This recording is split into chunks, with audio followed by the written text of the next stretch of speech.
I think you need to have a core problem that you're trying to solve. I don't think you should Mm, set up a VOC program just for the sake of a VOC program.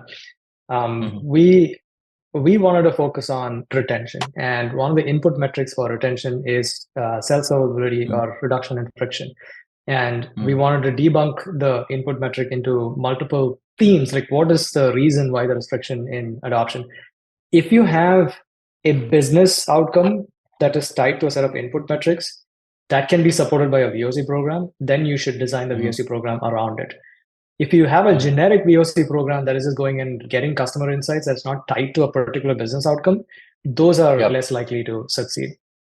So that's that's Yes. that's that's probably how I Yeah. would approach the VOC process. Yeah.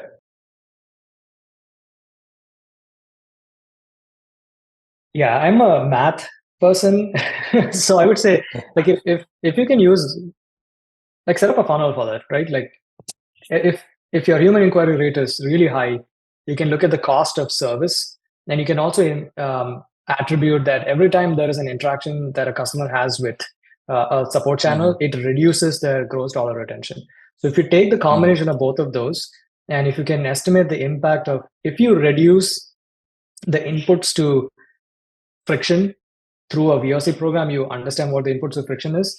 Here is how you can impact overall retention, overall gross dollar retention. mhm, At a minimum, you can even say it reduces cost and it reduces opportunity cost that you have in the contact center, which you can then use mhm, for things that are much better for expanding the business, for instance.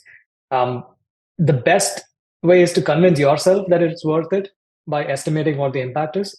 And then once you do right. that, then you actually design the program for that the very specific outcome, right? Like for us, we knew human inquiry rate is correlated to retention, and so we said if we reduce that by 40%, this will impact retention long term.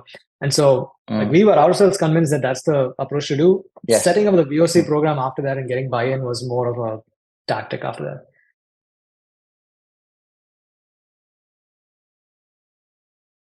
Yeah, consider this like a program. The setup of the data is actually just one part, but mhm, if you so we set up a centralized program so that we have all of the data and the reporting in one single place, so every product team could just access that, and then we mhm, also had governance around it. Every team had signed up for a goal, and so we would meet monthly to understand what is it that we're seeing in the data, what are the top themes, what is it that we have fixed in the last 1 month, how have our trends for human inquiry rate gone in the last 1 month, and we are driving accountability through that single forum where we have all the mhm, PMs, and this whole program is actually run by our very talented BizOps team mhm, that actually does all the cross coordination.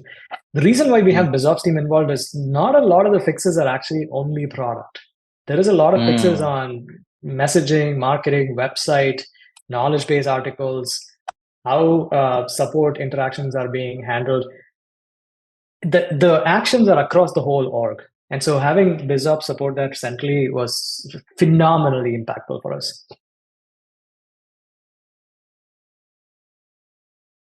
Yeah, most challenging part probably is the program setup and governance. I would mhm, say I wish somebody had told me here is your input metric and here's the outcome metric. So we actually had to sit down and brainstorm, and Nathan and Lily were extremely helpful here. What would the right mm, outcome metric be, and defining what human inquiry rate means. And for everybody, I mhm, think there will be a different outcome metric that you might have to go and create. That was the most challenging part. The most surprising thing, I think the most surprising thing was actually not very surprising. Every team had exactly 3 or 4 issues that they had to go fix that significantly dropped the human inquiry rate. It was maniacally similar to so 3 issues or 4 issues. It wasn't a mm, long list. So before we had this long list of everything that customers are complaining about, and it was so overwhelmingly long that teams were almost scared of touching that list. And when we did the Pareto and when we figured out what the human inquiry rate impact was going to be, and we saw the themes from enterprise, every team had exactly 3 to 4 issues. So the number of issues is mm, actually low.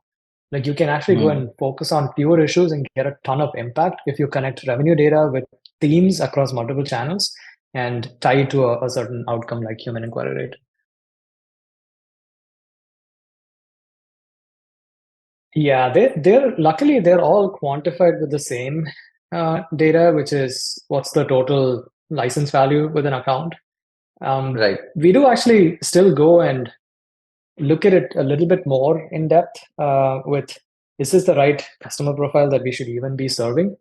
Because our product is such that we have certain profiles of customers who might pay a lot of money, but they're actually not using the product for the core jobs to be done that we are helping customers go after. So we do use ARR quite a bit to look at prioritizing, but we also look at the customer profile to see, is this the tier of customers that we actually want to serve? Because you may be able to go and fix the root cause, but the underlying problem might be much larger. The product is not suited for that customer profile that is saying that this doesn't work for them.